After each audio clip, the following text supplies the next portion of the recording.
Hi everyone. Kylie has asked, what are your thoughts on the Last Supper syndrome? Oh, Kylie, this is such a dieting mentality.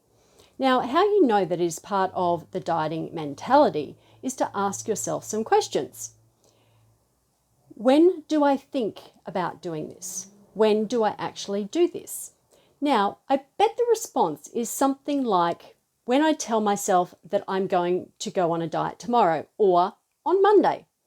Whether consciously or unconsciously, the concepts connected to this are actually restriction, deprivation, and perfection, just to name a few.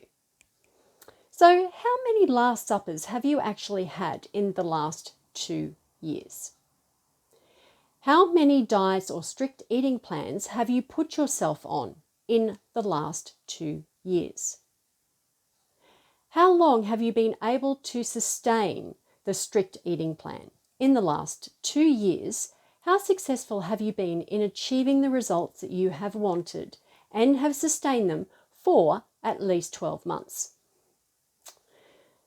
Well, if it's not working, which I assume it is not, otherwise you wouldn't have asked me about it, then why do you keep repeating the same old pattern, knowing that it's not going to be successful?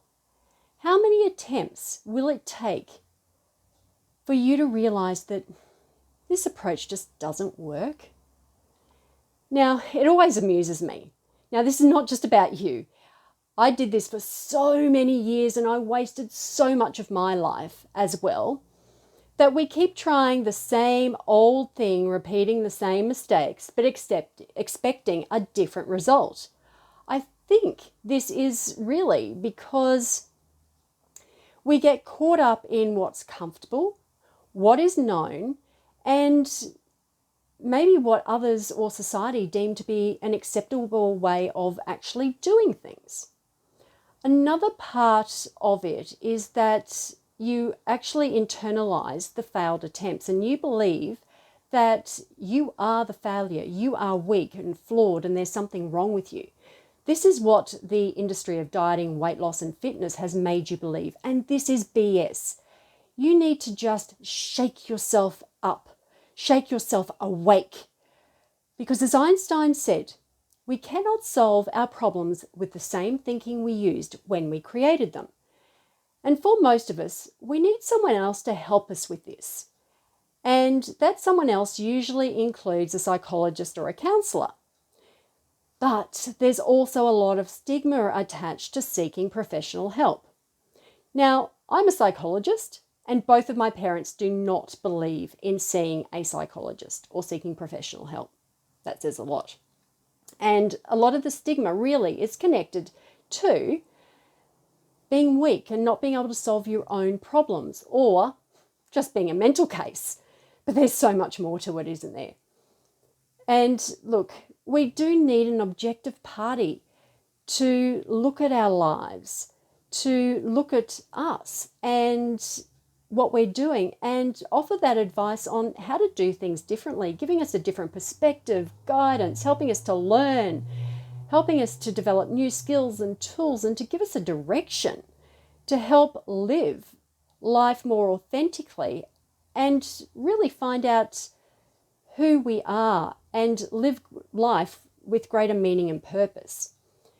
But of course, for most people, this is actually the scariest part, because you actually have to look at yourself.